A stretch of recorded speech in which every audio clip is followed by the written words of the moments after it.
Welcome back with a smiling face.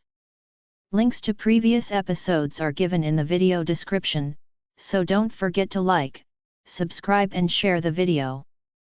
Echoes of Shattered Destiny. Episode 4. Chapter 25-34. I debated telling Alpha Madox about my most recent note. He would insist I didn't go, or insist I brought his men as backup. I on the other hand fully planned on going. If it was Tyler, I could easily deal with him. If it wasn't Tyler, I only hoped I lived long enough to get the information back to Alpha Madox. Besides, he wasn't here to stop me. My biggest concern was if I wanted him pissed or not. I came to the conclusion that I should tell him, but also let him know I fully planned on going. I would conveniently leave the location of the meeting place a mystery. Alpha Madox. I called out lowly through the mind LK.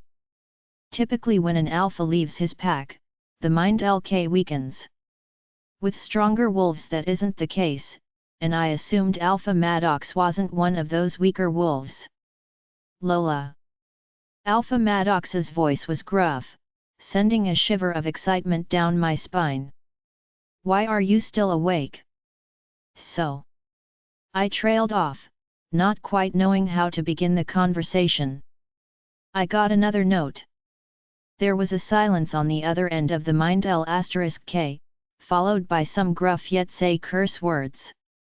Alpha Madox's anger was palatable, swirling in the air around me. What did it say? Alpha Madox growled, and my legs closed instinctively. His voice alone did things to my body that I couldn't begin to explain. Oh, nothing important.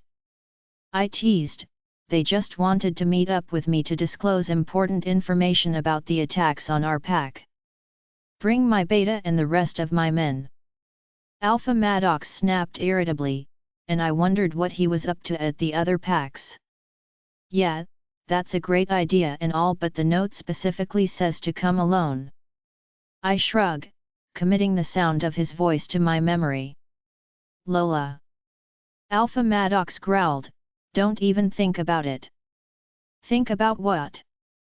I asked innocently, always quick to assume the worst. Alpha. That's because I'm beginning to know how you think, Lola. Alpha Madox growled, a rough guttural sound. Really? I smirked, and what am I thinking? You're thinking about how to earn your next punishment. Alpha Madox growled, if you don't get yourself KD first. I wouldn't get myself KD.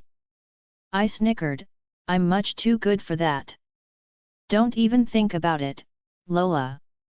Alpha Madox warned. Wouldn't dream of it, Alpha. I teased, feeling the familiar tingles of excitement run down my legs. I was practically trembling at the thought of Alpha Madox returning home and the punishments he would have in store for me. I don't doubt for a second that he wouldn't find out about me meeting up against his wishes, or the trip to Hayes I was planning to make. I fully expected him to find out about both trips, and punish me accordingly. I only hoped one of those punishments would involve his CK nestled deep within me, finally claiming me as his own. Something about Alpha Madox's voice had my thighs clenching together, fighting the wetness he continued to cause. The tingling was uncomfortable, and the pressure began to build with each low growl that emerged from his lips. Alpha Madox's voice alone did things to my body, and it yearned for his touch. I hadn't even noticed my hand had slipped into my pajama shorts, rubbing at the little bud between my lips. A quiet mewl left my mouth, my thoughts exploding with the pleasure Alpha Madox could bring to me. Lola. Alpha Madox's voice changed, growing deeper and much more feral. I couldn't stop, nor did I want to. I wanted to show Alpha Madox what he was missing, provoke a reaction in any way I could. Lola. Alpha Madox snarled, what do you think you're doing? Letting out some stress, Alpha. I teased, another whimper of pleasure began to build. Feel free to end the mind. I couldn't help but taunt him, wondering if he'd truly end the mind while I played with myself. I could almost see him in my head, lying in bed with nothing but a pair of boxers on. In my fantasy his hand slid slowly into his boxers, gripping the hardened length that pushed against the thin fabric. My name escaping his lips as he used my breathless moans for his own pleasure. Instead of ending the mind, Alpha Madox said something very unexpected. Don't see *M until I tell you to. His voice was low and gruff, arousal clear in his tone. And what will you do if I don't listen? I snickered, letting another moan slip my lips for good measure. I will make your life a living hell, Lola. Alpha Madox snarled, sending another wave of excitement down my legs. While I craved disobeying him, I decided for once I'd be a good girl. Think of me with you. Alpha Madox growled lowly, turning me on in ways I had never felt before. Tell me, Lola. Alpha Madox snarled.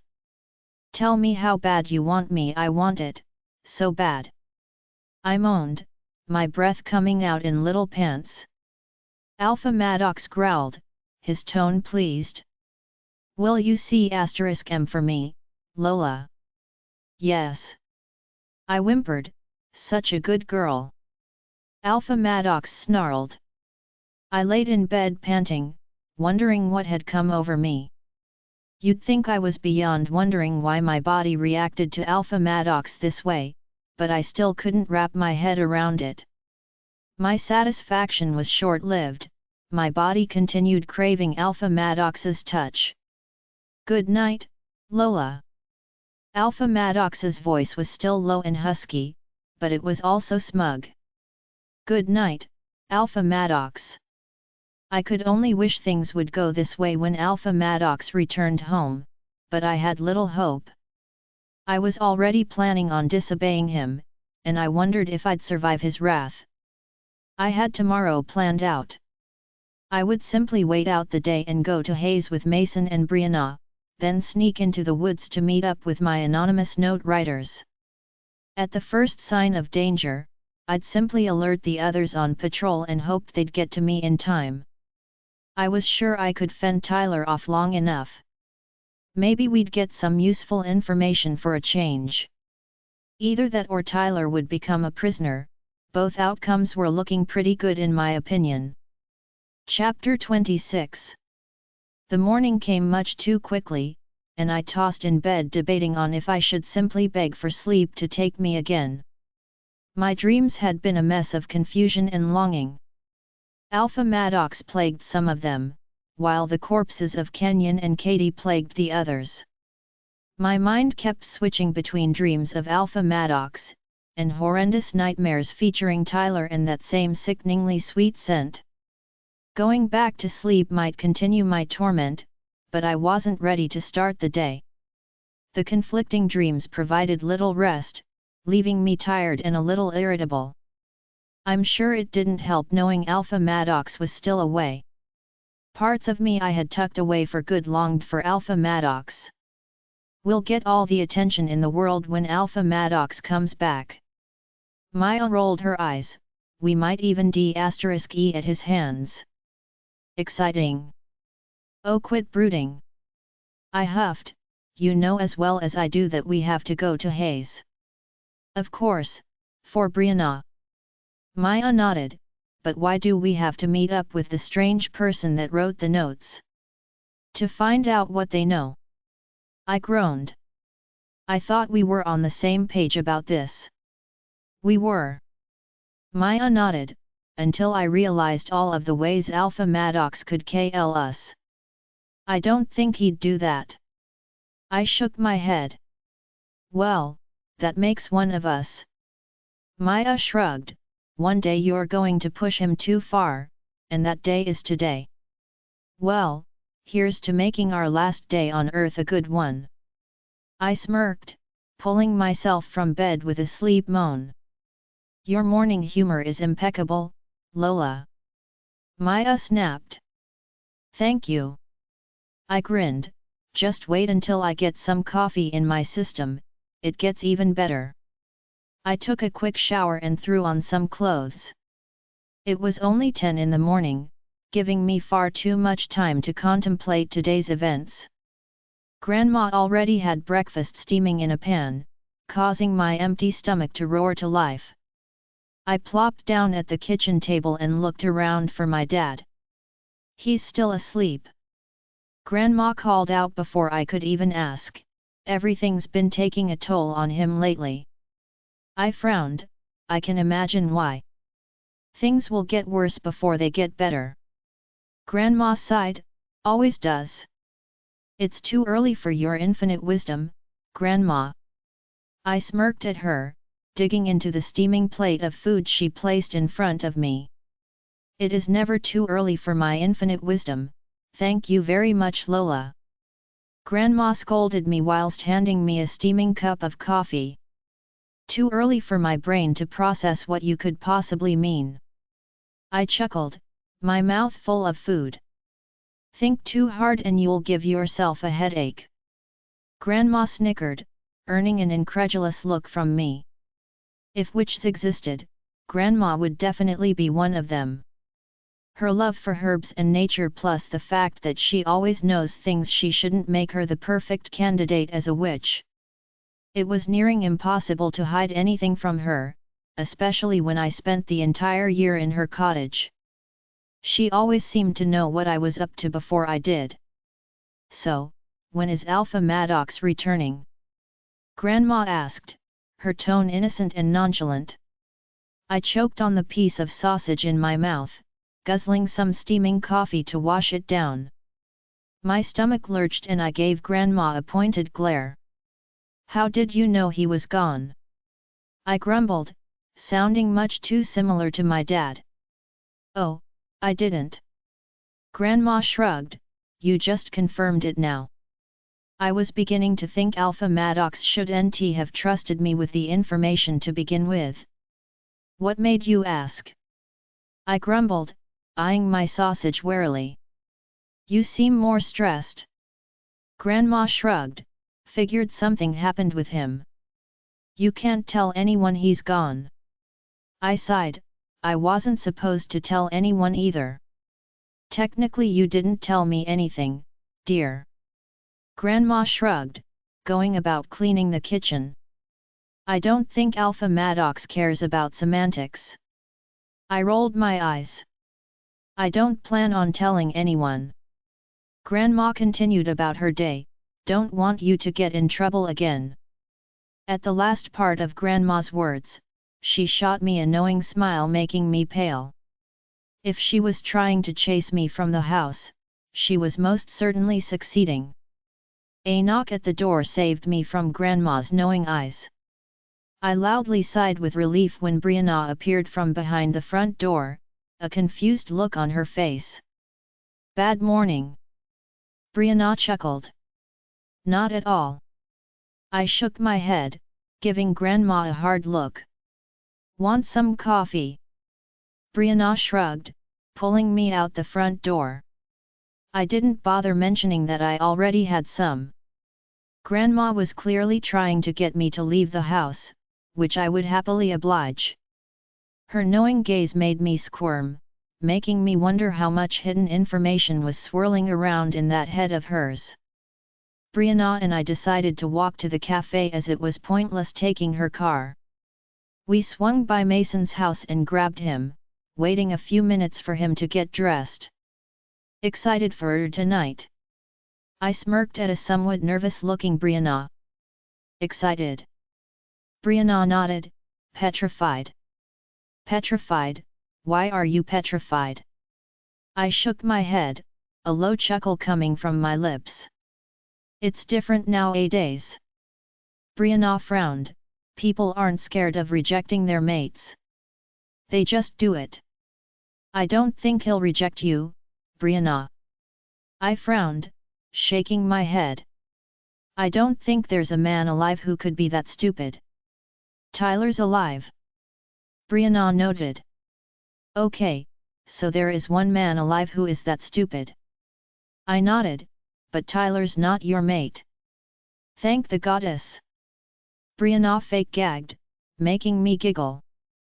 The three of us walked down to the cafe in the middle of town. Town was somewhat busy this morning, many people were strolling around without much to do. There was still that air of tension, but things were a little calmer. We had to wait a few minutes to get our coffees, standing in the long line that led out the front door. Two faces from my past approached us, and I nearly forgotten Ethan and Isaac even belonged to this pack. So we hear you've been quite busy, Lola. Ethan chuckled, his voice annoying and taunting. Brianna didn't bother turning around, she simply called out from over her shoulder. FK off, Ethan. Ouch, that hurts Brianna. Ethan shook his head, his hand over his chest as though he'd been wounded. Hey, Lola. Isaac nodded. Isaac had always been the quieter one of the bunch. From what I heard, he had found his mate over a year ago. I hadn't a single clue if they stayed together or not.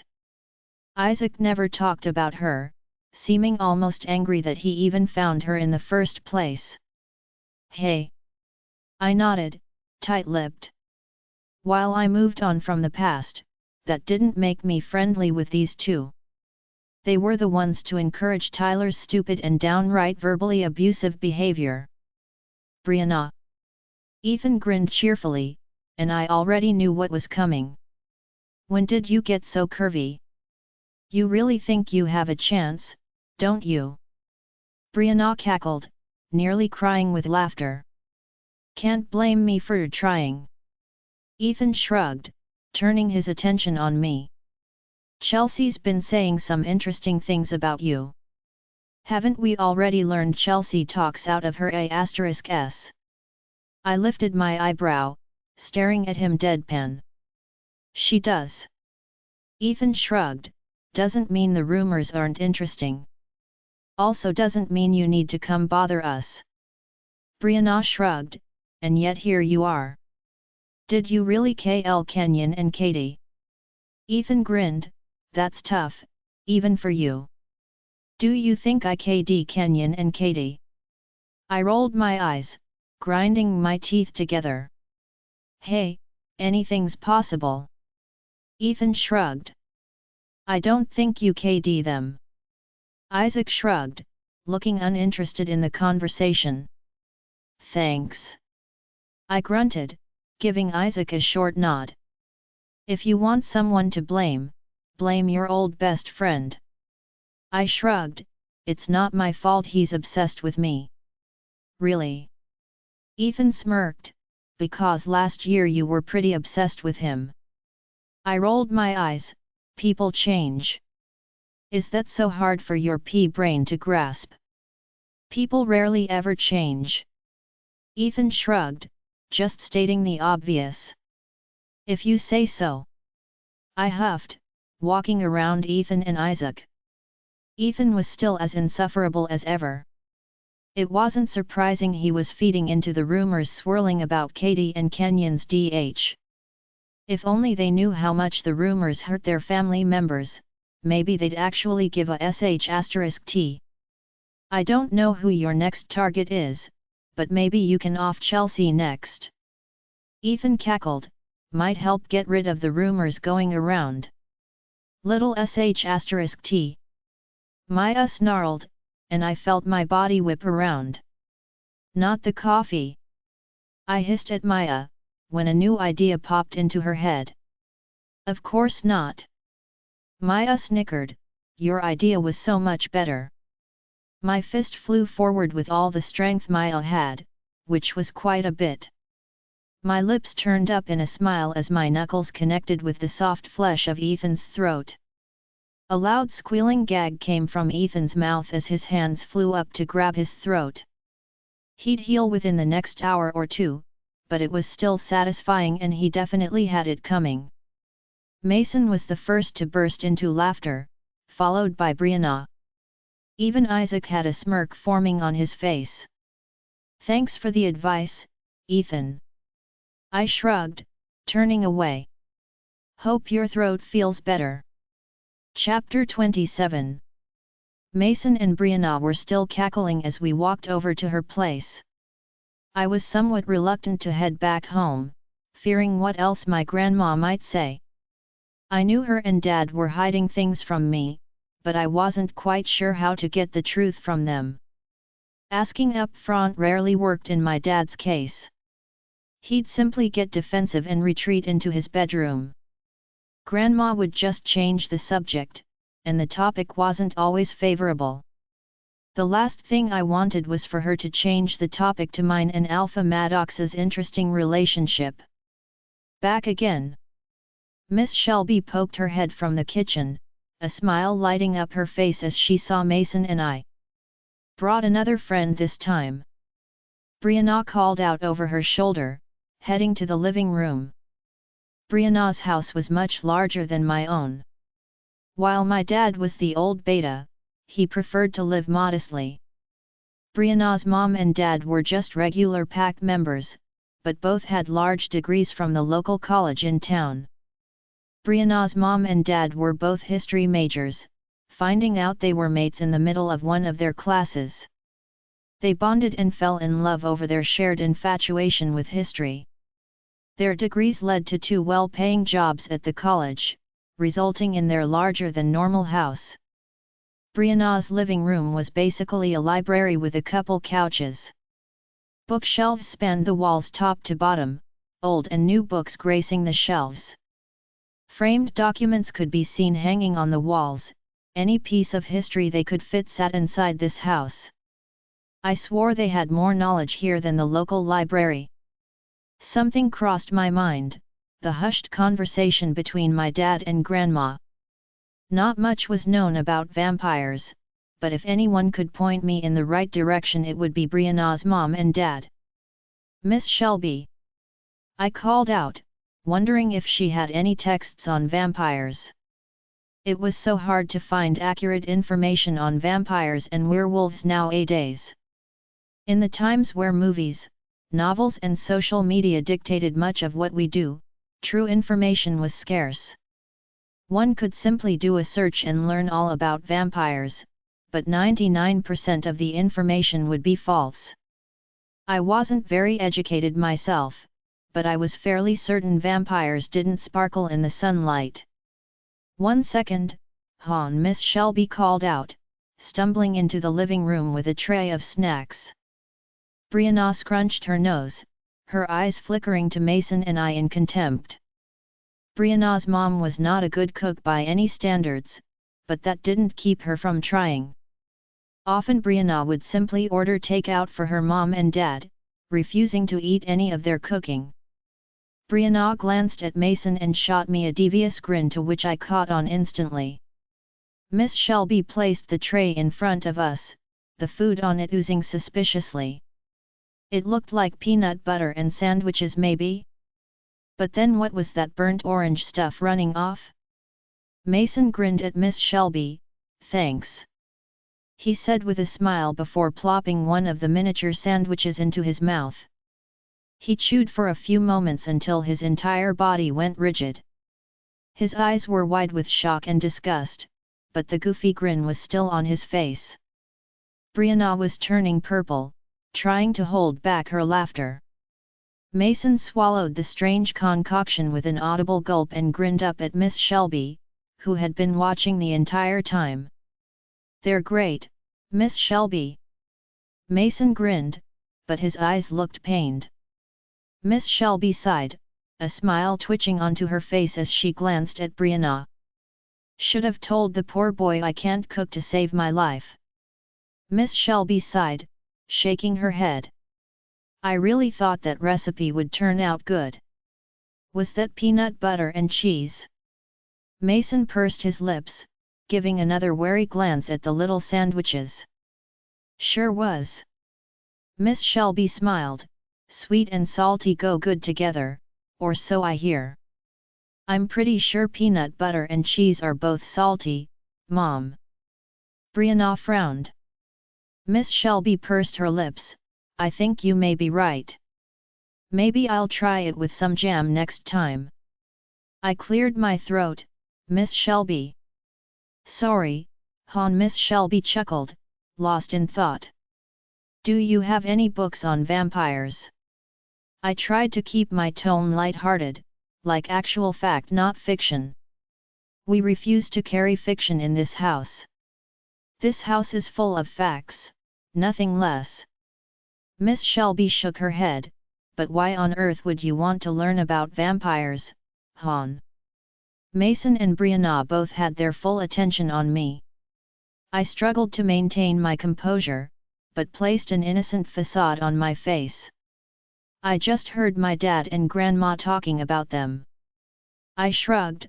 I realized, I really don't know anything about vampires. Well, I heard they sparkle in the sunlight, but that's all I know. I knew the last part of what I said would tick Miss Shelby off. Her and her husband hated fiction books, especially ones that had to do with vampires or werewolves. I'll have you know, they do not sparkle. Miss Shelby shook her head, shuffling over to one of the many crowded bookshelves. Kids these days never getting a real education. Sparkles. Can you believe it? Who comes up with this CP? Vampires. Brianna raised her eyebrow at me, her eyes flickering over to her mom. Just curious. I shrugged, a grin on my face as I listened in on Miss Shelby's mumbling. Honest. Sure. Brianna nodded, looking unconvinced but dropping the subject anyway. Miss Shelby dropped a heavy book on the table in front of me, opening it a quarter of the way. So there isn't a whole lot in here, but there's still much we don't know. Miss Shelby shrugged. So many texts were lost in the burning 300 years ago. It's amazing we've managed to recover this much. The burning was something all werewolf children learned about early on. 300 years ago, 4 vampires had gotten together and formed a coven. This was unheard of in vampire history, as they rarely ever traveled or spent their lives together. Werewolves were thriving at the time, as we have for thousands of years. There was strength in numbers, and werewolves always stuck together. The reason on why vampires remained to themselves was unclear. Some said it was due to disagreements or feeding problems. Either way, whenever vampires gathered, many lost their lives. These 4 vampires came across a pack of werewolves. The story changed depending on who told it, but something happened between the vampires and werewolves. Some kind of argument or disagreement struck, starting a fight. Whenever Grandma told me the story, she would tell how one of the vampires was mated to one of the wolves. They wanted to be together, to live in peace, but the alpha of the pack intended to marry the woman. The alpha's mate had died many years ago, and he chose to take this young werewolf as his bride, not for love, but because she looked like his mate. This infuriated the vampires, stirring them into action. The vampires were chased away by the werewolves, but returned just a short month later. The alpha of the pack lied and told the young woman her mate had left her, declaring her a disgusting werewolf before fleeing. The young woman took her life, her heart broken and yearning for her mate. When the 4 vampires returned, they discovered the DH of the young woman. The vampire mated to her was delirious with heartbreak and agony. He attacked the werewolf pack, swearing DH on their kind. Many lives were lost that day, including the 4 vampires. Buildings were burned down. One of those buildings was where the pack kept archives of information and history. Lives, love, and knowledge was lost that day. Dad's version was much simpler. 4 vampires wandered into pack territory, igniting a feud with the pack. The vampires fed on the pack's territory knowingly, and retaliated when they attacked. I always preferred my grandma's version. Something about doomed lovers was so much more interesting than just a simple feeding issue. I let my eyes trail over the words in the book. They were handwritten, and fading in certain places. The pages were stained and cracked, but it was clear Brianna's mom and dad treated their books with much love. The pages had a heavy gloss over them, protecting them from further damage. The words were darkened in some areas, and made much clearer through the mending of Brianna's parents. "Just leave it there when you're finished." Miss Shelby smiled. "Oh, and be very careful. That book's older than you are." "I will." I chuckled, remembering how Miss Shelby used to tell me that all the time as a child. Brianna was never interested in books like her mom and dad. I, on the other hand, had always loved to read. Her mom and dad would spend days shoving books in my face and even talk to me about them once I had finished. Brianna's mom was right, there wasn't much information on vampires. Just a small passage in the middle of the page, written in another language. It was obvious Brianna's mom and dad had translated the text, writing it on a spare sheet of paper and attaching it to the book. The passage enlightened me, and sent something cold rushing through my veins.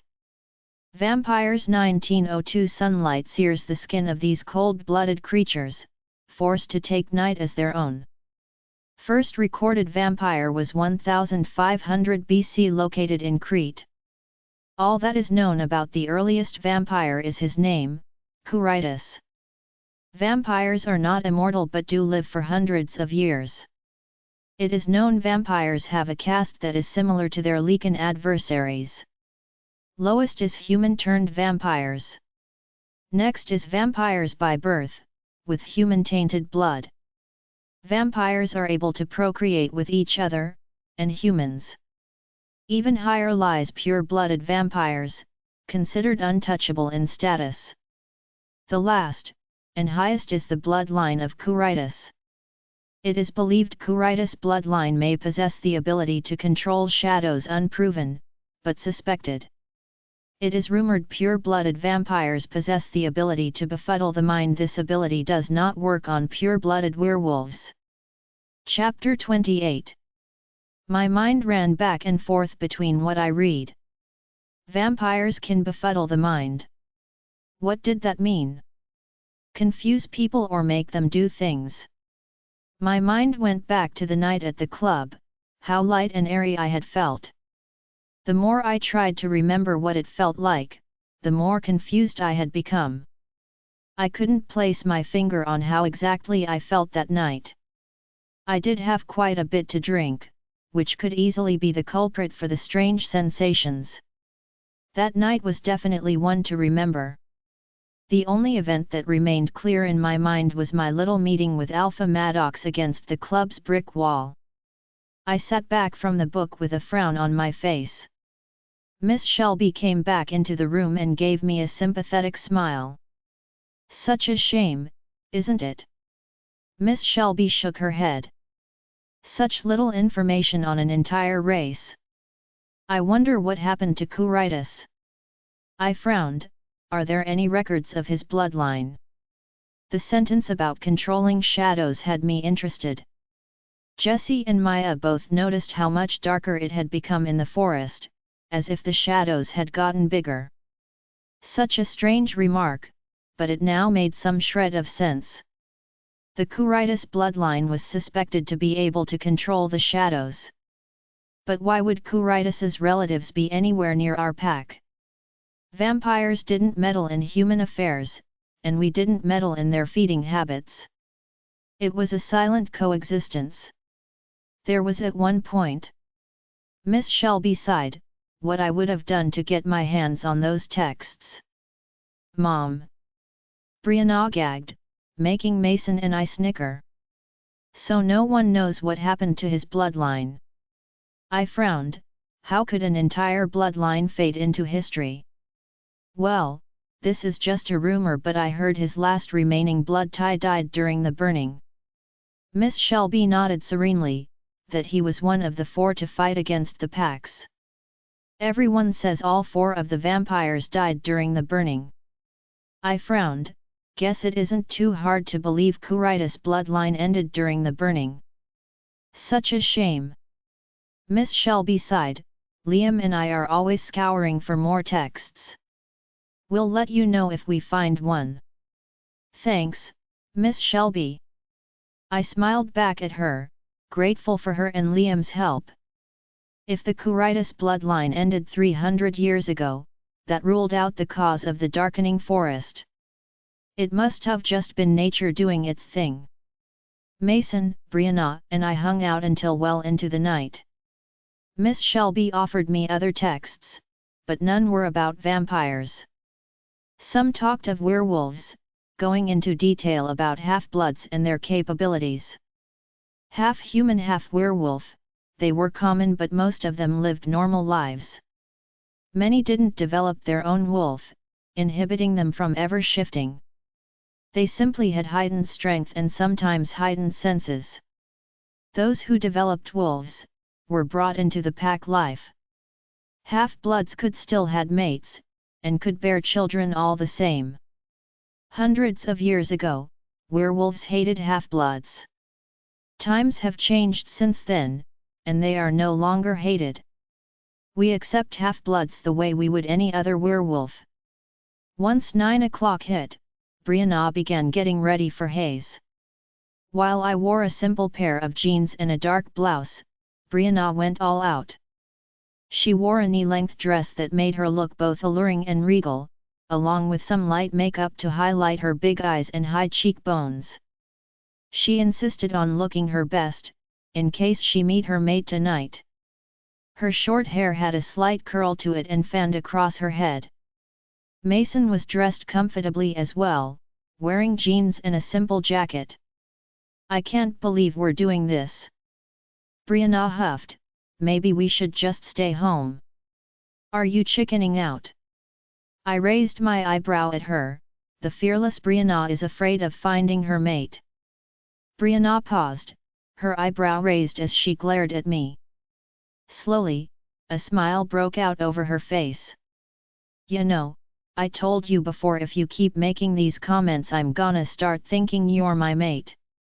Brianna snickered. Please. I scoffed, you wish your mate was amazing as me. Mason sat in silence watching our mini-argument unfold. We were left with hysterical giggles by the time we had finished, making me realize how much I had truly missed Brianna. Spending time with Chelsea was never like this. We'd shop, or go out to eat, making fun of a few people in the process. We never joked, never comforted or supported each other. It was a superficial friendship from the beginning. Brianna and I matched naturally. If there were mates but for friends, Brianna would be my mate. My friend mate. Friend mate. Brianna nodded, I like that. I think I also earn the title of friend mate. Mason huffed, giving us each a puppy dog look. The two of us continued giggling and brought Mason into our hug. Well, seeing as I invented friend mates, I declare you can have multiple. I nodded, giving Mason a grin. I second that motion. Brianna grinned, grabbing her car keys.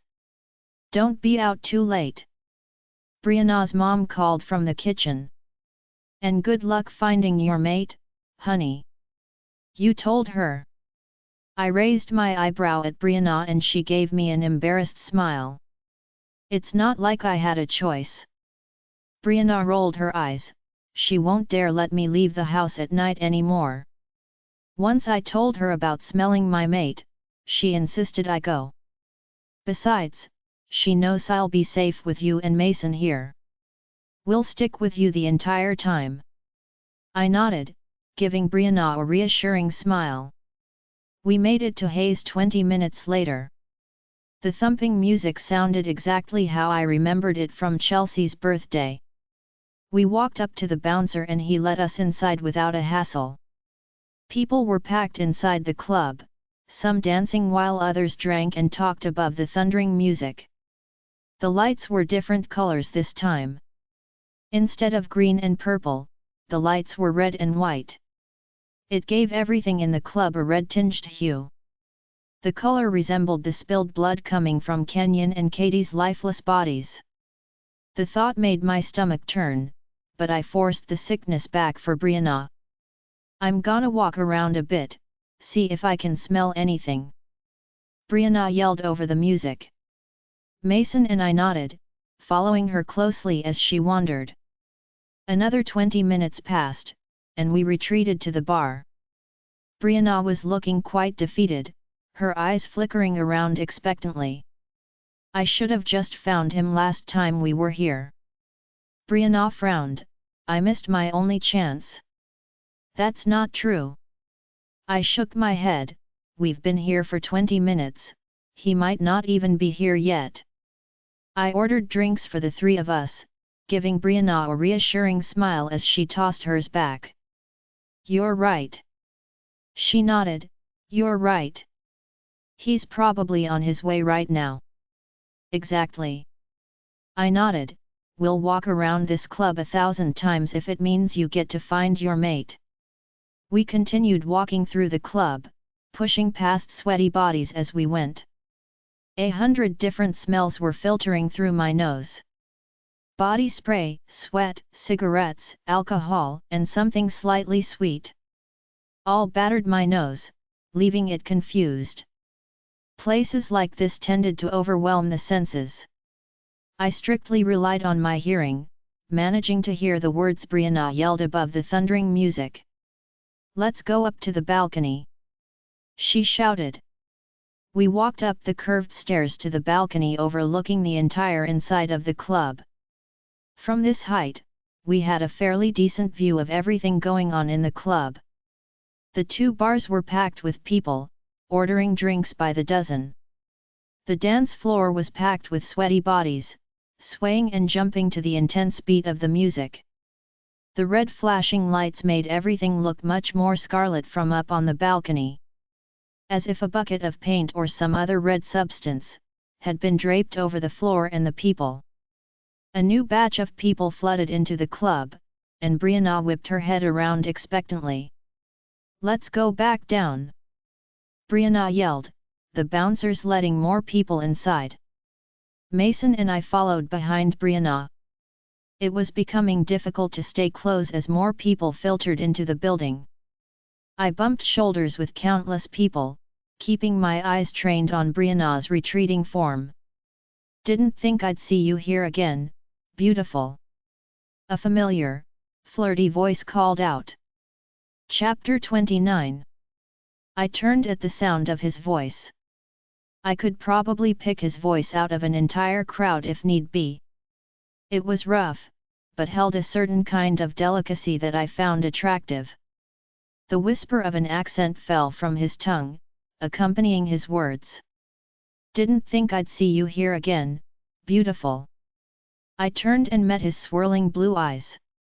Brighter than the sea, more comparable to the sky on a clear day. My heart did this weird pitter-patter as a sly smile formed on his face. His smile was as I remembered it from Chelsea's birthday, charming with just a hint of mischievousness.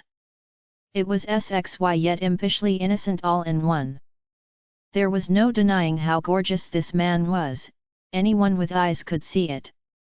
Maya remained quiet as I turned to look at the guy. She had long ago stopped forcing me away from guys. She knew I wouldn't sleep with just anyone. Flirting was definitely on the table, sex most certainly was not. Well, until I met Alpha Madox. Oh look, it's the nameless guy. I smirked, feeling my heart jump when he flashed me a gleaming smile. Amusement danced in his eyes. The nameless guy. He gave me a lopsided smirk. His blindingly light blonde hair caught the flashing scarlet lights.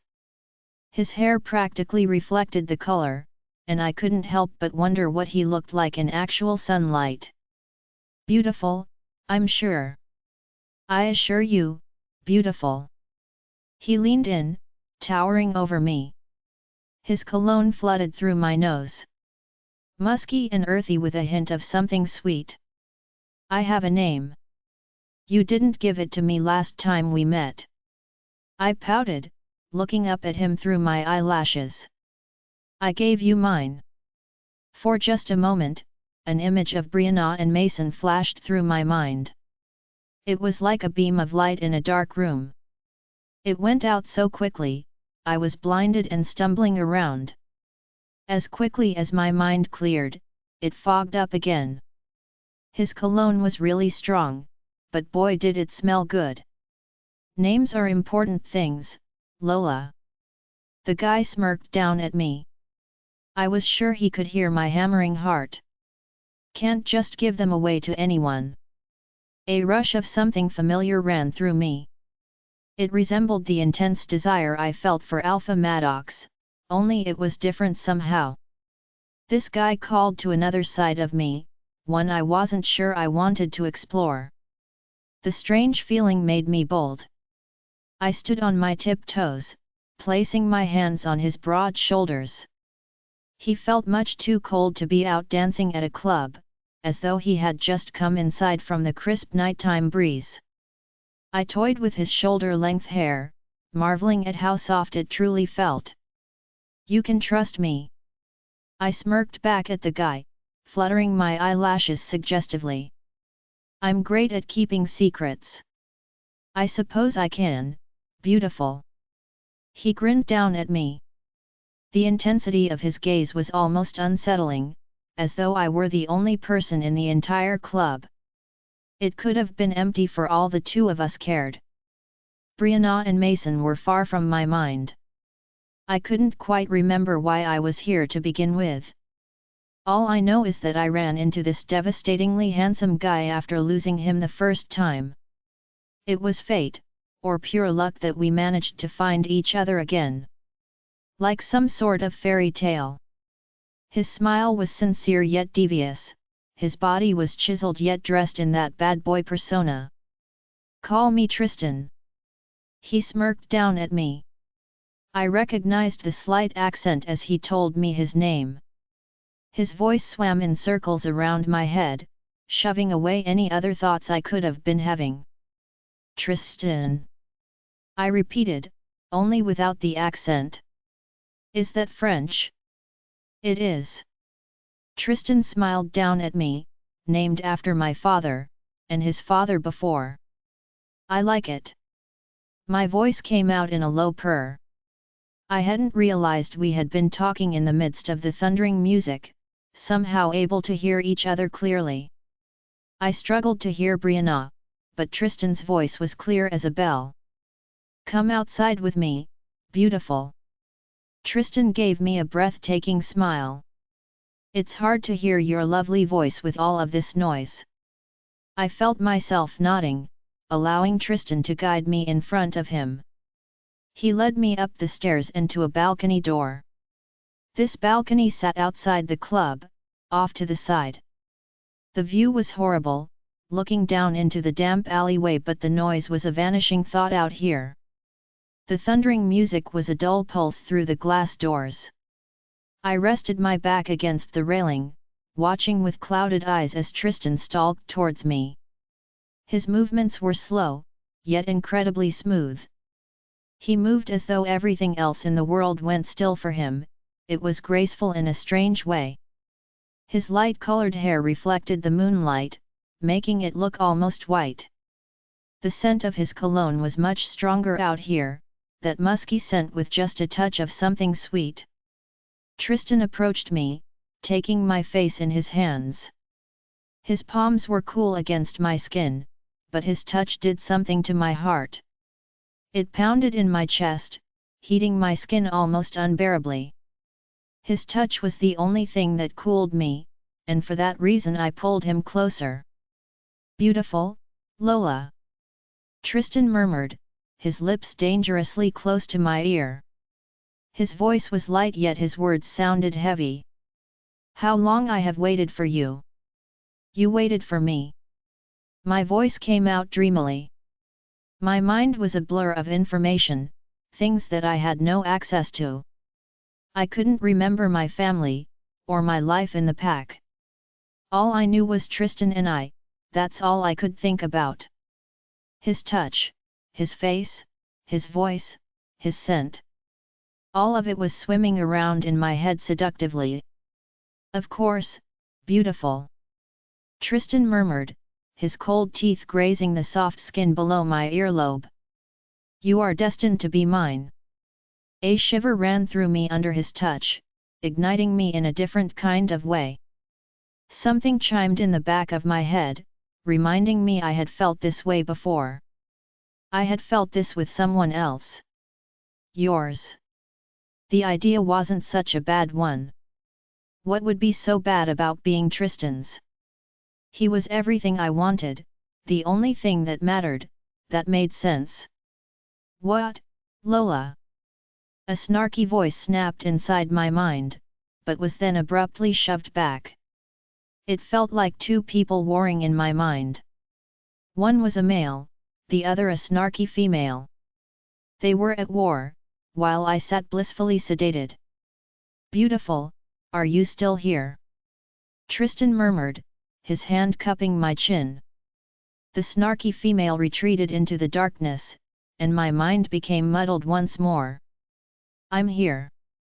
I murmured, I'll always be here. Always. Tristan murmured, that is a long time, Lola. A long time.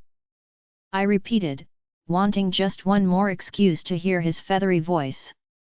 I will claim you as my own. Tristan murmured, his lips were moving lower. You'll be coming home with me tonight, beautiful. That was music to my ears, sending my heart into a lovesick frenzy.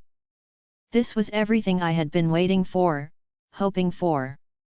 Tristan's lips moved lower, nestling just above my shoulder blade. The moment his lips pressed against my skin, I knew there was no turning back. My mind was still a jumbled fog. One part of me was trying to decipher what was going on, and the other side of me couldn't care less.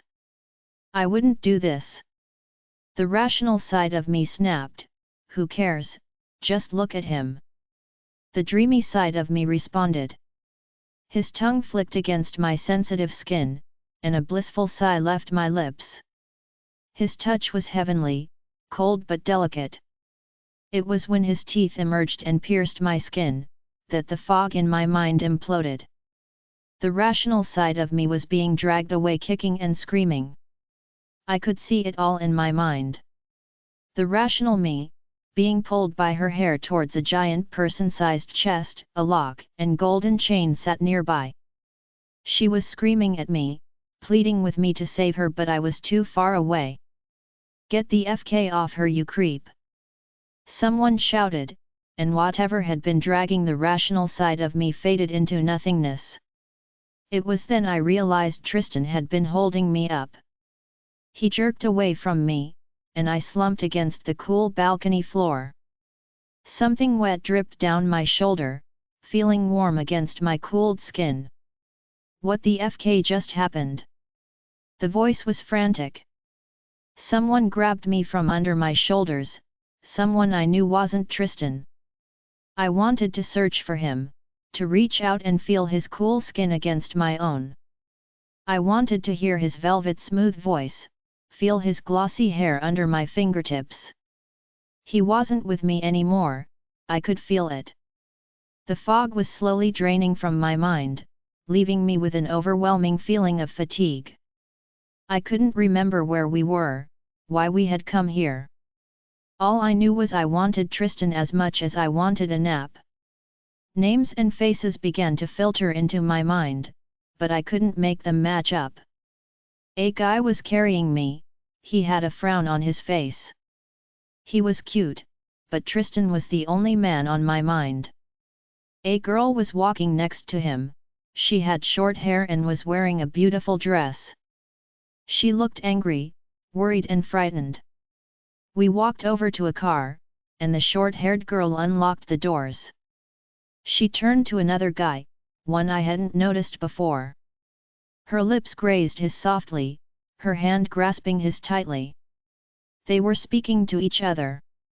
I couldn't force my ears to listen, but whatever they were saying must have been brief. Lola. The guy who had carried me was talking. I blinked once and realized we were in the car, driving down the road. Just a second ago we had been at the club. A second ago, I had been with Tristan. Lola. The guy repeated. I was slumped against the seat, my body inches away from his own. I couldn't understand who he was talking to. It was a hard thing to explain. I knew my name was Lola, and yet I couldn't fathom why he'd be talking to me. He wasn't Tristan. I blinked again and realized I was being carried into a house. More people I knew I should remember rushed forward, their faces frantic and their eyes spilling with worry. A gruff-looking man and an older woman rushed towards me. I couldn't feel my legs as I tumbled forward into the man's arms. What happened to her? The gruff man was angry, so angry. We went to Hayes to find my mate. The girl rushed out, her voice cracking. Lola got lost and we found her with some guy. He was biting her. The gruff man went pale, and somewhere in the back of my mind I wondered if he was going to throw up. I hoped he didn't throw up on me, even though I probably wouldn't notice if he did. Oh goddess! The older woman gasped, her hand flying to her chest. They found her. Chapter 30. I was placed on something soft, something familiar. I ran my fingers over the comforter on my bed. Dad, Grandma, Brianna, and Mason were all standing in my bedroom. I could remember their names now, and place them to their faces. My mind was becoming clear slowly. I still couldn't figure out their importance to me. All I knew was Tristan, wondering where he was or what he was doing. Grandma was dabbing something wet along my shoulder, and I sighed dreamily as my shoulder stung in pain. The feeling of Tristan's teeth along my soft skin danced in my head. His lips were so cool against my heated skin, igniting a fire that burned low in my abdomen. What is that? Brianna gasped, and I felt soft fingers trail themselves over the sore spot on my shoulder. The vampire. Grandma's voice was full of sorrow. He's marked her. Vampire. Brianna growled lowly, her voice set me on edge. What they were saying held little importance to me, and my mind tuned out the rest of their conversation. Tristan's swirling blue eyes came to the front of my mind, his sly yet devastatingly handsome smile, his musky yet sweet scent. All of it was doing a little dance routine in my head, distracting me from everything else. You need to tell her. Brianna's voice sounded weak, frightened. She has a right to know why they're after her. Don't you think we know this? My dad growled, but his heart wasn't in it. Regardless, she's my daughter. It's my job to protect her. She needs a chance to protect herself. Brianna snapped in response, if you don't tell her, I will. I can't lie to her, not about this. We will tell her. Grandma's voice was still full of sorrow, but she had an air of peacefulness around her.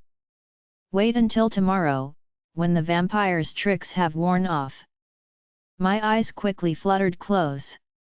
Even in my dreams, Tristan was there. My mind was a muddled mess, struggling to focus on the details of my dream. We were somewhere dark, a small light shining in the corner of what looked like a room.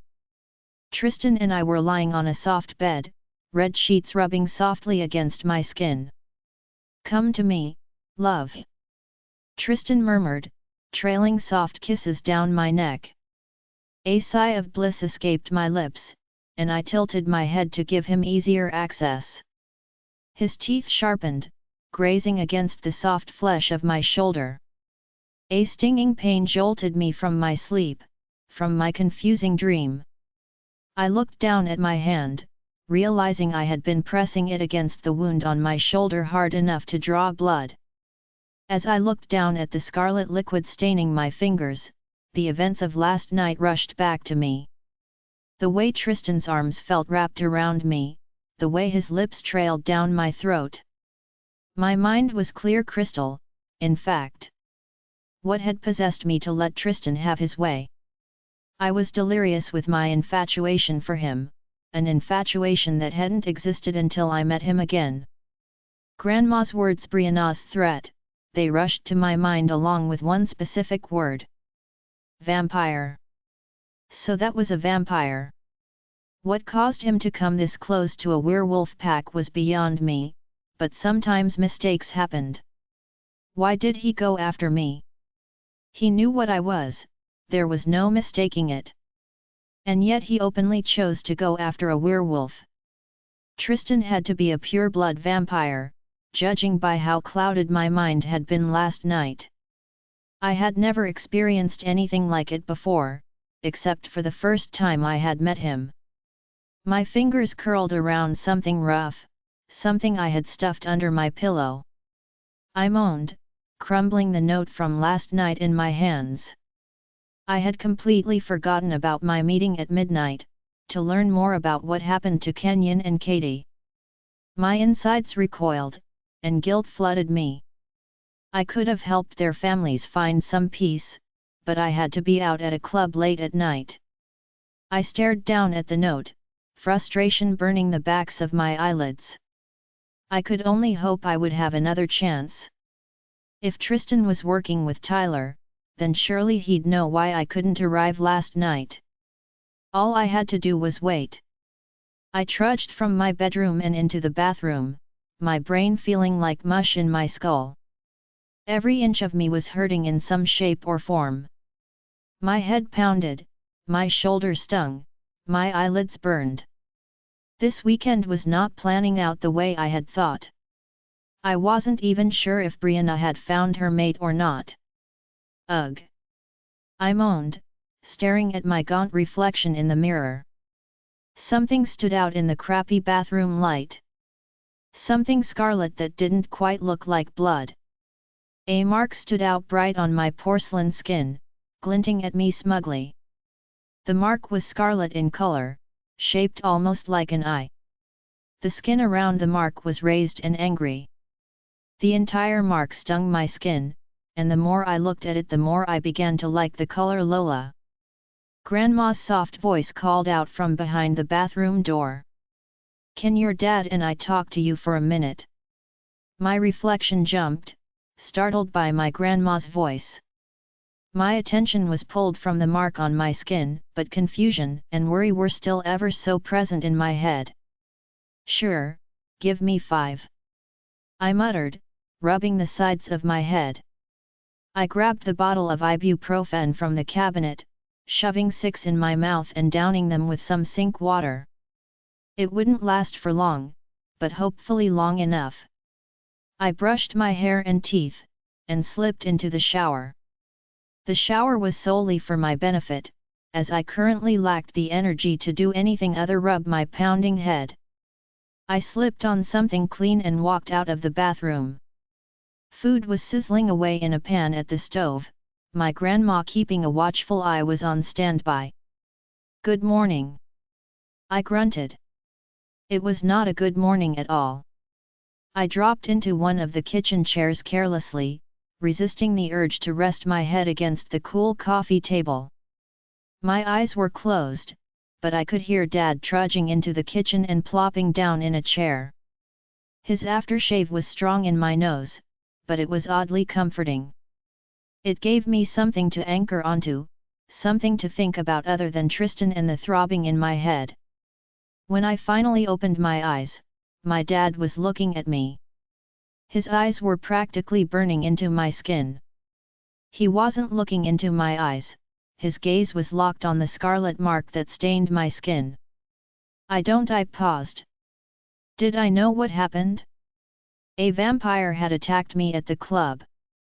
But I think I actually enjoyed it, or did I? My mind was a fogged mess, which definitely sounds like some mind games, but I still couldn't be sure. The fog made me doubt bits and pieces of last night. Like how Tristan said I was his, and I agreed wholeheartedly. That couldn't have actually happened. I wasn't even old enough to find my mate, and I had no idea if vampires even had mates. Lola. Dad frowned, and I realized I had been staring off into space. Here, dear. Grandma murmured, you need to eat and drink before we talk, those mind games are quite painful. I wanted to open my mouth and ask how she knew, but the smell of fresh roasted coffee, eggs, and bacon called to me more. Grandma was right as always. I gradually began to feel better with each bite and sip I took. Don't ever do that again. Maya groaned in my head. I could tell she was feeling the same pain as I. I have no clue what you're talking about. I grumbled, eating another fork full of eggs. That guy shoved me away and you let him. Maya shook her head, letting out an angry huff. I was trying to help you, but you didn't even fight back. I didn't know there was even something to fight against. I groaned, you're not the one who had their thoughts all messy and jumbled. I couldn't even remember who you were. You couldn't remember me. Maya frowned, and I felt her worry. I couldn't remember anyone. I shook my head, anyone but Tristan. We're staying away from Hayes. Maya shuddered, horrified at the thought of me forgetting my own wolf. We are never seeing him again, and we need to figure out how to get that ugly mark off your neck. I was in silent agreement with Maya. But somewhere deep in my mind a piece of that fog remained, longing for Tristan. Thanks. I nodded at my grandma. My voice sounded much clearer and filled with less pain. You'll be good in no time. Grandma gave me a soft smile, just takes a few hours is all. It's rough. I nodded, so is my account of last night's events real or am I just confused? My voice sounded hesitant, almost unsure. I hadn't heard myself use that tone since Tyler and I were together. I'm afraid they are very real. Grandma frowned, pulling out a chair and sitting down at the table. She had no food for herself, just a cup of dark coffee. I could always tell when Grandma was stressed. She'd drink an entire pot of coffee herself, never putting her usual dosage of cream and sugar. So vampires can actually get in your head. I nodded, my lips parted in disbelief. I didn't know what he was. We know. Grandma nodded, and Dad gave a quiet grunt. And yes, they can get in your head. Only pure-blooded vampires have that ability. So Tristan was a pure-blood. I was confirming the things I had already known, things I was doubting until now. Is that why I wanted to leave with him? What? Dad frowned, clearly taken aback by my question. No, Lola. Grandma smiled sadly, they can't force your decision. They can only muddle your thoughts to force you into deciding. Of course I could hear the hidden meaning in her words. He simply took away my worries, my inhibitions. He removed all factors holding me back and left me to decide. That meant, some part of me actually wanted to go with him. But how? Why me? I sputtered, my mind moving faster than I could process. We think Grandma sighed and shot Dad a pointed look.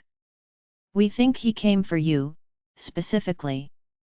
Me? I nodded. Why? Why mess with some random werewolf? Vampires can't mark full-blooded werewolves, dear. Grandma frowned grimly, I should know. Grandma shot Dad another pointed look, it's your job to tell her this. Man up and tell your daughter the truth. All right. Dad snapped, giving Grandma an irritable glare. Your mom had a mate before she met me. We were together for 2 years and had Sean, but her mate came knocking. Your mom slipped up and he got her pregnant, but the mate bond is a strong thing. You can't always resist when it's pulled. I could hear the words coming from his mouth, but my brain refused to process them. Maya already understood, and began a fit of howling in my head. The meaning of his words spiraled in my head, screaming the unforgiving truth. No, I shook my head, a second away from leaving the kitchen altogether. Your mom's mate was a vampire. Dad said the cursed words, the ones that would send everything crashing down. Chapter 31. The facts were battering my mind faster than I could handle. My mom's rejected mate was a vampire. She cheated on Dad with him and got pregnant. Sean was already born, leaving me the only other option. My father was a vampire, making me half vampire, all of which culminated in leaving this scarlet mark on my chest. How do I get rid of this mark? I snapped. I couldn't control half of what I was, but the mark was something I could control. I wanted it off of my body, as well as any trace of Tristan. Grandma frowned. Unlike werewolves, vampires get to choose their mate. It's likely the vampire chose you for a reason. If he's not your goddess-given mate, that should be able to override the vampire's mark.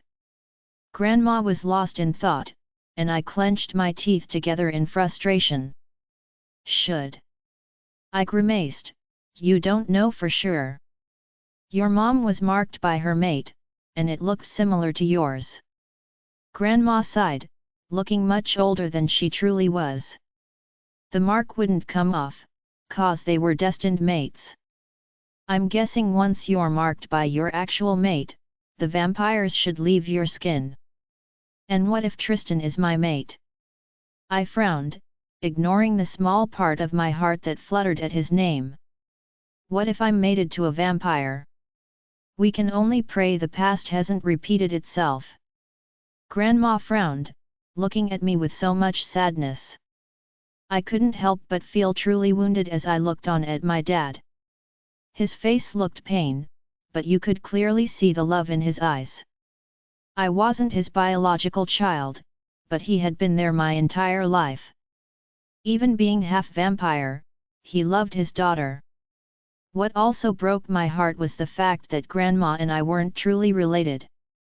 It was hard to believe, considering how much I looked like her. I suppose there were plenty of other people who had black hair and bright eyes. Don't. Grandma grimaced and shook her head. I know what you're thinking and I'm telling you to quit it. Doesn't matter what you are, family is family. I nodded at the two of them. It doesn't change anything. I sounded fragile, as though my whole life depended on their next words. Doesn't change one thing. Dad shook his head, and I wanted to burst into tears. I had no idea if Sean knew the truth, but I could only hope he'd accept me the same. I'm afraid I have to confess something. Grandma pursed her lips, and you aren't going to be happy. What? My stomach sunk, and I could taste my breakfast from earlier. I wasn't sure I could survive any more lifelong secrets. I had to let Alpha Madox know what happened. Grandma sighed. He's on his way back. Something new ignited in my stomach, other than fear. It was the longing for Alpha Madox that had somehow been suppressed. It felt like a crudely made dam inside of me had finally broke, and I remembered how Alpha Madox made me feel. What did you tell him? I exhaled, my mind thinking of all the ways this could end badly. Everything.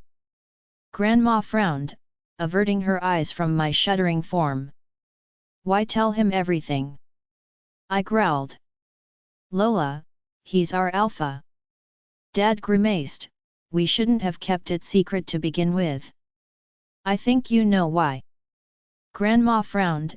If these deaths are vampire-related, it could easily be the same one who attacked you at the club.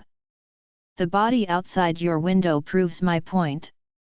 I bit my tongue hard enough to draw blood. What would Alpha Madox think when he saw the mark on my neck? I wasn't sure why I cared what he thought, but the idea of hurting him sent pain twisting into my stomach. Alpha Madox knows the vampire gave you his mark unwillingly. Grandma nodded. He knows it's not your fault. Grandma was wrong, it was my fault. I could have fought against him, or tried to resist. There was still that small part of me that wanted Tristan, was allured by his looks and aura of danger. Starting tomorrow, I'm going to be training you. Grandma wiped the tired frown from her face and looked at me with determination. Training me? I couldn't help but raise my eyebrow. Grandma, I'm already trained. Not here. Grandma rolled her eyes, poking my unmarked shoulder. Here. She had a hint of her usual smirk as she pointed at my head. You're going to train my head. I forced a playful smirk onto my own face. Grandma rolled her eyes, some of the tension gone from her face. I'm going to help you prepare yourself if any vampires try and mess with your mind. If a vampire wants my granddaughter, we're not gonna make it easy. I'm all for it.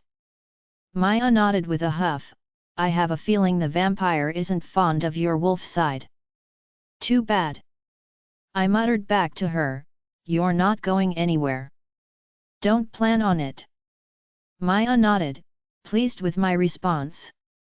Alpha Madox wanted me to pass along a message. Grandma's voice cut through my thoughts. He expects you to mind link him once you're awake. I've been awake for almost an hour. I cocked my eyebrow at Grandma. Alphas. Grandma shook her head, but a small smile graced her lips. Never was fond of them. I'm gonna go lay down for a while. I smiled softly at the two of them. I'll have Mason and Brianna over later. I wouldn't wait too long on contacting Alpha Madox. Dad grumbled, I can't protect you if you from the Alpha off again. Never expected you to, Dad. I forced a CKY grin on my face. Dad raised his eyebrow, you're lucky Alpha Madox hasn't bitten your head off already. I think Alpha Madox enjoys Lola's head intact. Grandma snickered like a teenage girl, and I gave her a wide-eyed look. This woman would be my downfall, I swear. Even if Grandma and I weren't related by blood, we were definitely related by soul. We were too much alike with our strong willpower and arsenal of snarky comments. Is that code for something? Dad growled, a grimace forming on his face as he glared at me and Grandma. Not at all. I gave him an innocent grin and darted down the hallway towards my bedroom. Grandma chimed in as I walked down the hall. The light will only hurt your head. I flopped back down in bed, feeling much too jittery for what I was about to do. Even though there was a smart part of me that called out for Tristan, my feelings for Alpha Madox were more present than ever. They were no longer held back by Tristan's mind games. Some part of me feared Alpha Madox might hate me, might throw me from the pack without a second thought. If he were to throw me out, who would I go to? That small part of my mind screamed Tristan's name while Maya promised Alpha Madox would never do that. My 19th birthday was more important than ever now. Finding my mate was crucial, and I was desperately hoping the past hadn't repeated itself. I took a few calming breaths, trying to still the torment in my mind. In order to mind link someone, you had to clear your mind and think of them. Any additional thoughts could bring other people in the pack into the mind link. Alpha Madox's face flooded my mind. His husky scent paired with his unruly chocolate-colored hair. His honey-colored eyes were vibrant in my mind. I could feel the connection form and solidify as if it were tangible. All that was left was to speak. Alpha. My voice sounded unsure, almost timid. It was hard forcing my usual confidence back into my words. I was feeling guilty for practically forgetting about Alpha Madox, but my mind had been muddled beyond belief. How could I forget the weird way I felt about him? My heart was pulling me in two separate directions. One part yearned for Tristan, while my other half and Maya called for Alpha Madox. My heart nearly jumped from my chest when Alpha Madox's rough voice filtered through my head.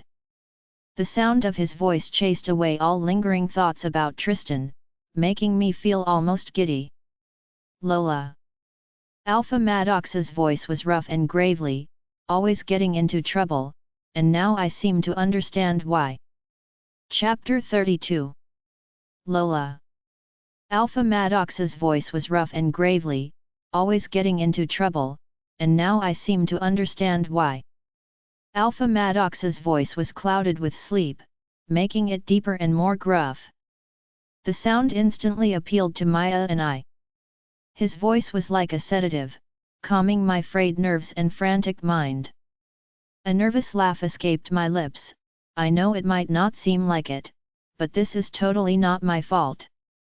Alpha Madox mused slowly, my heart thudding in response. I'm not entirely sure I believe you, Lola.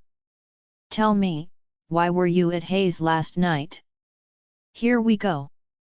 I thought to myself, wondering how Alpha Madox would truly react. Brianna smelled her mate the night of Chelsea's birthday. I frowned. She wanted to go back and find him. I couldn't let her go alone. Of all people, Lola. Alpha Madox sighed, his rough voice sending another chill down my spine. Half vampire, I hear.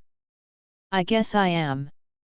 My voice sounded small, and I realized I had never talked to Alpha Madox like this before. I was vulnerable, and I hated the feeling. My vulnerability gave Alpha Madox the opportunity to crush me. All he had to do was say a few choice words. And how do you feel about that fact, Lola? Alpha Madox's voice was even, and if I didn't know any better his voice almost sounded soft. His kindness sent something else rushing through me, pure longing. I don't know how I feel about it. I murmured honestly. I think part of me doesn't believe it. Alpha Madox was silent on the other end, letting me pour my repressed emotions through the mind link. I do know one thing. I took a deep breath, gaining some strength and confidence back into my voice. It doesn't change anything. I'm a werewolf first and foremost. I owe the vampires nothing, especially if it's them threatening my home. A few more seconds ticked by in silence. Good girl. Alpha Madox commented, his voice low and husky. Now, here's what's going to happen. I will arrive back on Pack territory this afternoon. Beta Devon will be over in just a few hours. Pack your belongings and give Beta Devon a full description of the vampire who marked you. I paused, letting Alpha Madox finish. I expect you ready to move into the Pack house by the time I arrive back. Alpha Madox's command was final, and I couldn't help but shiver at the dominance in his voice. I gave Brianna a quick call, telling her to grab Mason and head over to my place as soon as she could. She asked if my grandma had talked to me, promising she'd be right over. I looked around my bedroom, the one I had since the day I was born. Everything I owned was in here. All of my belongings tucked in their own spot. I could pack everything up easily, but I couldn't take the memories with me. Like the time Sean and I were wrestling and he fell off the bed, breaking his nose in the process. Or the time I stepped on a staple and cried for hours, Sean was the one who consoled me. I couldn't help but feel strange about moving from this house. I had the strong feeling that once I left, I wouldn't be moving back. A soft knock sounded on my bedroom door, and I looked over as Brianna and Mason stepped into my bedroom. Geez. I chuckled, you got here in under 3 minutes. Mason looked a little frazzled, while Brianna gave me a triumphant smile. She ran 2 stop signs on the way here. Mason pursed his lips, giving Brianna a hard look. And scraped the curb. Nonsense. Brianna glared at Mason, I am an impeccable driver. I couldn't help but snicker at my 2 friends. Mason plopped down on one side of my bed, while Brianna draped herself over the other. So. Brianna trailed off, her eyes full of understanding. How are you doing? I chuckled dryly at Brianna and her absolute lack of subtlety. I'm managing. I don't think it's really sunken in yet, but what can I really do about it? Half vampire. Mason murmured, can you do anything cool? I chuckled at Mason, I don't think so, I don't even have fangs. I grinned at Mason and cackled as he examined my canine teeth. Nope, no fangs. Mason frowned, been craving blood lately. I shuddered, no actually, I have not. Good sign, good sign. Mason nodded, but a teasing smile formed on his cute face. I think it's cool. Use it to your advantage. That's a good point. I smiled softly at him. And we won't tell anyone. Brianna nodded, zipping her lips and throwing away the key. Thanks for that. I chuckled, if my secret leaks out, I'll know who did it. And then she'll use her secret vampire powers on us. Mason shuddered with a goofy grin on his face. You wanna see vampire powers? I smirked, lifting my eyebrow at his shocked expression. Take this. I lunged at Mason, knocking him off the bed and onto the floor. A loud oomph sound came from his mouth as we tumbled to the floor. I was sitting on his stomach, my hands lifted as though I were going to claw him. A devious grin was etched onto my face. Very scary, vampire princess. Mason smirked, feigning a look of fear. Maya grumbled every time the word vampire was mentioned, but truthfully she enjoyed the company of our friends. Oh no. Brianna shook her head, I'm not being left out. Brianna leaped from the bed using her best war cry, landing on Mason and I. The two of us grunted in pain as Brianna lay sprawled out on top of us. Aren't you gonna call me werewolf princess, lover boy? Brianna smirked down at Mason, sticking her tongue out at him teasingly. An adorable blush spread on Mason's face as he struggled to pull himself free of Brianna and I. My bedroom door flew open, revealing my shocked dad and amused grandma. I heard a bunch of noise. Dad grumbled, his brows furrowing in confusion. We fell. Brianna grinned at my dad from the floor, and Grandma chuckled enthusiastically. I'm old, I wasn't born yesterday. Dad cocked his eyebrow at Brianna, his grumpy gaze flickering to Mason. You're not old. Brianna scoffed, 35 isn't old at all. My jaw dropped when a deep blush formed on my dad's face. His eyebrows lifted in surprise as he registered what Brianna said. 35. Dad nodded to himself, stalking off down the hallway with his hand rubbing the back of his neck. Grandma chuckled, flattery always works if you know how to use it. Glad to see you kids having fun. She was right about one thing, Brianna and Mason had successfully taken my mind off of everything that happened last night. I wasn't feeling so terrible about being half vampire. My vampire father was most likely rotting in the ground somewhere, which didn't bother me in the slightest. Speaking of fun. I chuckled sheepishly, I kinda need help packing my entire room. Brianna lifted her eyebrow, I expect payment in the form of Grandma's cooking. Can I have Grandma's cooking too? Mason's goofy grin formed on his face, lighting up his eyes.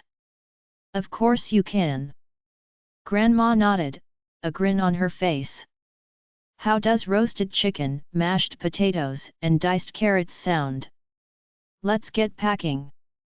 Mason grinned, hopping to his feet. I'm starving.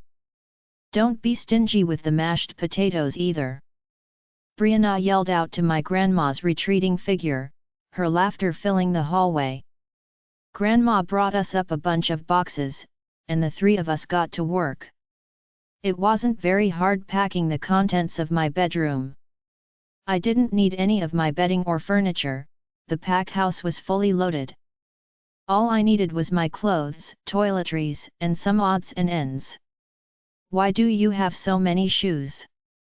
Mason grunted, shoving each shoe deep into a large box.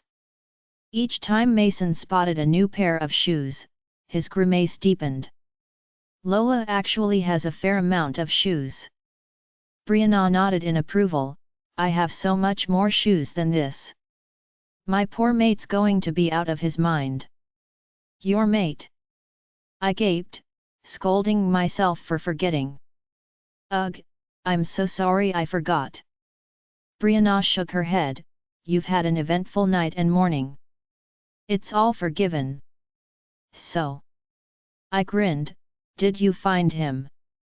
Brianna feigned disappointment, but a grin broke out on her face at the sound of my gasp. I did. Brianna jumped in excitement. His name is Giovanni, he's Italian, and yes, he is absolutely smoking hot. I lifted my eyebrow and whistled for her benefit. She already seemed crazy about the guy. You'll have to bring him over sometime. I grinned at her and noticed as something flashed in her eyes. I will sometime. Brianna grinned, all traces of the weird flash gone. He's human and in college, so it might take some time. Take all the time you need. I nodded. Everything is hectic. You can say that again. Brianna chuckled, and I couldn't help but feel like her comment held another meaning. Chapter 33. Once all of the packing was finished, the three of us headed to the kitchen for dinner. 10 minutes into dinner and halfway through my first plate, there was a knock on the door. It's probably Beta Devin. I nodded to my dad, standing to get the door. Beta Devin stood patiently on our patio, a grim smile forming on his face as I answered the door. Lola. Beta Devin nodded, regarding me strangely. A few guys stood behind him, and from the looks of it they were Alpha Madox's men. All my stuff is packed. It's all in my bedroom. I nodded at the other guys. Come on in. Beta Devin stepped through the doorway, while the other men headed straight to my bedroom. They wasted no time carrying my boxes out and loading them into a dark SUV. Is there somewhere private we can talk? Beta Devin gave me a pointed look. I nodded and headed to my now empty bedroom. I closed the door behind us for good measure, plopping down on my neatly made bed. It gave me a strange nostalgic feeling as I looked around my nearly empty bedroom. It hadn't looked like this since I left and ran away to Grandma's. How much things have changed in the short time I've been home. I would like to make it known that I am the only one Alpha Madox has informed of last night's events. Beta Devin cleared his throat. For such a huge and intimidating man, he sure looked uncomfortable. I understand. I gave him a strained smile. I trust you to keep it to yourself. As strange as it sounded, I did trust Beta Devin. He wasn't a bad guy by any means, he was just a simple man loyal to his alpha. His next response didn't surprise me.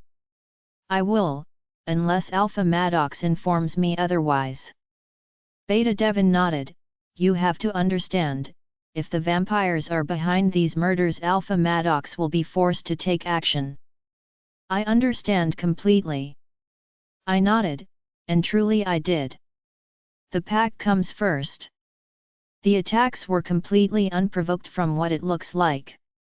You'd be able to turn your back on the vampires if Alpha Madox declared war.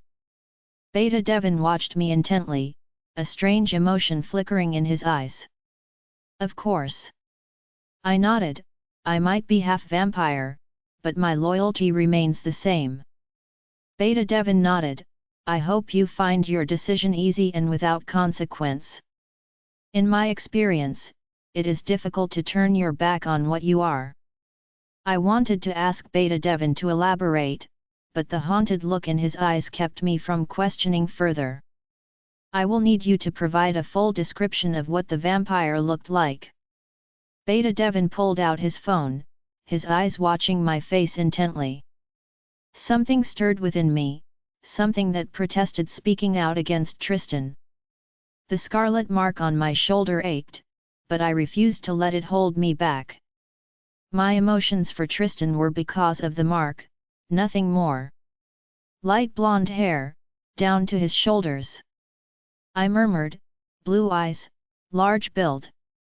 My mind was wandering, being so ked into last night's memory. I could still feel his cold lips against my skin, quenching the fire that seared my body. And what was he wearing? Beta Devon cleared his throat. Wearing? I trailed off. I couldn't what Tristan was wearing. My attention wasn't on his clothes, but on his body and the feelings he ignited within me. I understand. Beta Devon truly did look like he understood. Once your mind clears, inform me if any other details rise to the surface. I will. I promised. Alpha Madox requests I bring you to the pack house myself. Beta Devon gave me another wry smile. Thinks I'll run away? I couldn't help the smirk that formed on my face. It seems we can never be too prepared with you, Lola. Beta Devon huffed, but his lips twitched up into a smirk. If I didn't know any better, I'd think you just paid me a compliment. I snickered at Beta Devon. That was most certainly not a compliment. Beta Devon actually chuckled, a booming sound that bounced off the walls. Finish your dinner and say goodbye. Beta Devon gave me a kind look. We will be leaving in 20 minutes. Beta Devon and the rest of the men headed outside, giving me time to finish my dinner. You only lived with me for a year, but it feels so much longer than that. Grandma chuckled, piling another scoop of mashed potatoes on Brianna's plate. Brianna groaned in pleasure and stuffed a spoonful into her mouth, giving Mason a look as he scoffed at her. A year. Dad scoffed, shaking his head. You were born in this house. It'll be strange with you gone. I'm sure Grandma will keep things interesting. I teased, pulling my dad in for a hug. She'll keep you busy with tons of gardening. Dad groaned, don't forget, you only live a 5-minute walk away. I'll drag you back here if she makes me do any more gardening. I look forward to that. I snickered, shooting my grandma a stern look. But only if she pays in sweets. I hugged my grandma and dad goodbye one more time before leaving the house with Mason and Brianna. Brianna held at least 3 Tupperware containers in her hands, a successful smile on her face. You have enough leftovers for 3 days. Mason chuckled, eyeing her containers with a look that suspiciously resembled jealousy. Brianna shrugged, they'll be gone in 24 hours. Give me one. Mason whispered, eyeing one of the containers greedily. Not a chance. Brianna scoffed, clutching the containers tightly in her arms. You doubted Grandma's cooking skills, that's not my fault. I'll give you $20. Mason pouted, looking like a little kid. Fine. Brianna snapped, but you're not getting the mashed potatoes. I'll take anything at this point. Mason grinned cheekily. I snickered at my 2 friends, giving them each a hug before they piled into Brianna's car. I'll see you for training Monday, if you survive that long. Brianna snickered, wagging her eyebrows at me suggestively. Mason's cheeky grin turned into a frown at her words, making me feel guilty for some odd reason. Try not to s the alpha off too much. Mason laughed lightheartedly, but it sounded almost forced. I'm sure I'll be fine. I reassured the 2 of them, shooting Brianna a stern look. I walked over to the SUV, surprised when Beta Devon hopped out and held the passenger door open. Thanks. I nodded, hopping in silently. 2 men sat in the back, both of which I recognized from training. I assumed the other two were driving whatever vehicle held my boxes. The guys will bring you your stuff inside. Beta Devin nodded as he pulled off down the road. Alpha's already picked out a room for you. I'll show you once we get there. The ride lasted a minute and a half. It was strange watching Madox's men bring my belongings into the pack house. Tyler had lived here his entire life. We explored these halls and played games out in the garden. The entire house felt different now. It wasn't a bad feeling, just unexpected. Once all of my boxes were brought into the room, Beta Devin pulled me from the living room couch. My mind had been wandering, flickering from Tristan to my childhood memories with Tyler and back to Alpha Madox. All of your boxes are in your room. Beta Devin grunted, follow me. I didn't need his help to find my way, but I was surprised to learn I was staying in the west wing of the house. Typically the Alpha stayed on that side, along with his Luna and any children they had. This is your bedroom. Beta Devin nodded, your bathroom is inside, on the left. I nodded in thanks, but something else caught my eye. A pair of dark oak doors, sitting snugly next to each other. A glistening bronze plaque sat on the door, a name etched in black lettering. Alpha Madox Desmond, Madox Desmond. Maya repeated in my head, purring the words as they came from her lips.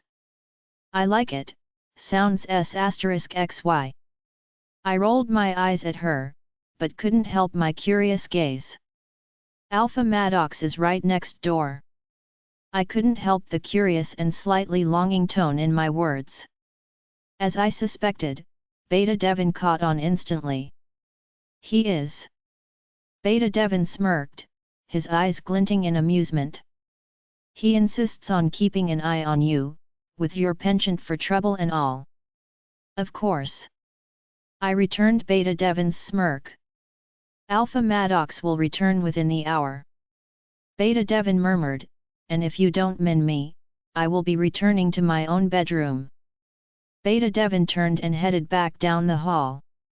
I assumed he stayed in the other wing of the house, the one reserved for the Beta and his family. Every pack had different housing rules, and this one was ours. At least, it was when Tyler and his family were in power. I walked into my new bedroom and looked around in surprise. Alpha Madox definitely had remodeled everything. The old Luna had a taste for antiques, decorating the entire house herself. Everything had changed while I was gone. All of the antiques were removed, and new modern furniture was scattered about. A huge 4-poster bed sat in the center of the room, a little mini bar and couch was nestled in the corner. The bathroom was huge, as I suspected, and was my favorite part of this entire ordeal. I hopped into the huge shower. I didn't actually need one, but it was taunting me. The rainfall shower heads were tempting me, begging me to give them a try. The mark on my neck burned, and the cool water from the shower soothed it, but only brought Tristan to the front of my mind. I bet his cold lips would soothe the BN, that small part of my mind whispered. I hopped from the shower, drying myself and throwing on a pair of shorts and a tank top. Just as I was ready to crawl into bed, a hard knocking came from my door. Come in. I called out as I pulled back the blankets and eyed the bed. I could feel Alpha Madox's presence swirling around before I even turned to look at him. His husky scent battered me in the best way. I turned and met his molten honey eyes, the urge to leap into his arms was crushing me. In a way, I was grateful for his presence. Alpha Madox drove away every thought of Tristan. I didn't care if it was because of my intense attraction to him or something more, I wanted Tristan gone from my mind. Lola. Alpha Madox exhaled, his voice rough with sleep deprivation. Alpha. I murmured, a slow smirk forming on my face. Alpha Madox looked incredible, even in his tired state. His hair was a mess, but that only made him look ****. His long-sleeve shirt was crinkled and rolled up to his elbows, his dark slacks clinging tightly to his muscles. "I see you'll be sleeping right next door." I lifted my eyebrow at Alpha Madox in amusement. "Let's see you get into trouble when you're only 10 feet away." Alpha Madox muttered, his honey eyes locked on my own. Our interesting conversation through mind link popped into my head. His mere presence spoke to my body, waking it as though it had been asleep. "I'm sure I can still manage to surprise you." I smirked, placing a hand on my hip. Alpha Madox's eyes flickered down to my body, heating my skin as he trailed them up. They stopped when they reached the scarlet mark on my shoulder, exposed from the thin tank top I was wearing. "So?" Alpha Madox exhaled, anger flaring in his eyes. "Tell me about this mark." I sputtered for a moment, unsure what to say. I fully expected him to notice it, but I was hoping it wouldn't be so soon. Maya and I weren't sure we wanted to see his reaction, but the conversation was inevitable. "Grandma thinks it's not permanent." I said the first thing on my mind, that if my mate is a werewolf, their mark should overpower Tristan's. "Tristan." The name came from Alpha Madox in a low growl. His voice spat the word out like acid, and I nearly cringed at the hostility in his tone. "You feel something towards Tristan?" Alpha Madox's eyes turned black faster than I would have thought possible. Fear surged through me, this time the excitement did not follow. Alpha Madox looked pissed, his eyes were black with fury, and I scolded myself for how easily Tristan's name rolled from my tongue. "No, I don't." I stammered, "I don't feel anything for him." I was being truthful, that was clear to anyone with working ears. Unfortunately, blind rage dulls the senses. An alpha's anger was worse than just an average werewolf. For once, I wished I didn't P***s off Alpha Madox.